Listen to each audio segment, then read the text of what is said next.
Pria ini mengajak seorang gadis gemuk berkencan, dan gadis itu langsung menjawab tidak. Tapi Chuck tidak menyerah begitu saja. Ia berkata, aku yang bayar makan malam. Dan gadis itu pun setuju. Sebenarnya Chuck melakukan semua ini untuk sebuah tes. Ia merasa ada sesuatu yang aneh pada dirinya. Saat kecil ketika bermain dengan teman-temannya, ia tidak sengaja membuat seorang penyihir kecil marah. Penyihir itu mengutuknya. Siapapun yang berkencan denganmu akan menemukan cinta sejatinya setelah putus darimu. Dan itulah yang terjadi keesokan harinya. Berita itu muncul di TV. Gadis gemuk tadi kini sudah bersama cinta sejatinya. Saat Chuck tiba di klinik giginya, ia melihat sesuatu yang mengejutkan. Semua pasien barunya adalah perempuan cantik. Sebuah rumor tersebar di internet bahwa setelah berkencan dengan Chuck, perempuan akan menemukan cinta sejati. Sekarang perempuan-perempuan antre hanya untuk bertemu Chuck sekali saja, berharap takdir mereka berubah. Jadwal Chuck penuh sesak, dan anehnya setiap perempuan benar-benar menemukan cinta setelah dirinya. Namun perlahan Chuck mulai lelah. Ia tidak ingin menjadi jimat keberuntungan lagi. Ia hanya ingin cinta sejati untuk dirinya sendiri. Lalu suatu hari saat menghadiri pernikahan mantan pacarnya, Chuck melihat seorang gadis yang menarik perhatiannya. Dia sedikit aneh tapi lucu.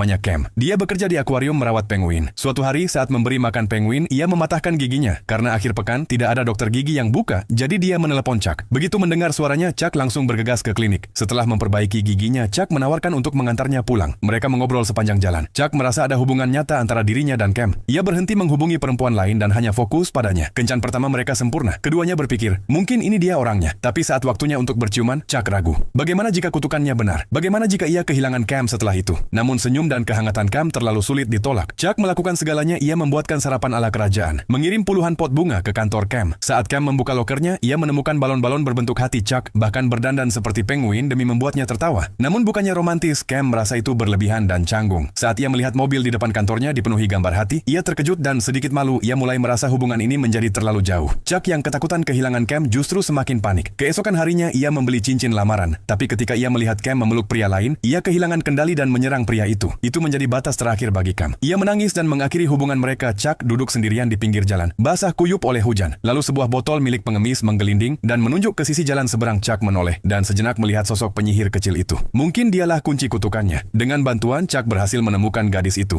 Kini dia sudah menikah dan hidup normal. Ketika Chuck menceritakan semuanya, dia malah tertawa. Kamu serius percaya itu? Aku kan masih anak-anak waktu itu. Kalimat itu cuma omong kosong karena aku marah. Saat itu Chuck sadar, ia tidak kehilangan Cam karena kutukan apapun, tapi karena obsesinya sendiri bertekad memperbaiki kesalahannya. Chuck mengatur pertemuan Cam dengan idolanya, seorang ahli penguin bernama Brian. Saat Cam bertemu Brian di akuarium, kebahagiaannya terlihat jelas. Chuck tersenyum, memberi restu pada mereka, dan pergi tanpa suara. Hatinya benar-benar hancur. Beberapa hari kemudian temannya berkata, Cam akan pergi ke Antartika bersama Brian. Kalau kamu tidak menghentikannya sekarang, kamu akan kehilangannya selamanya.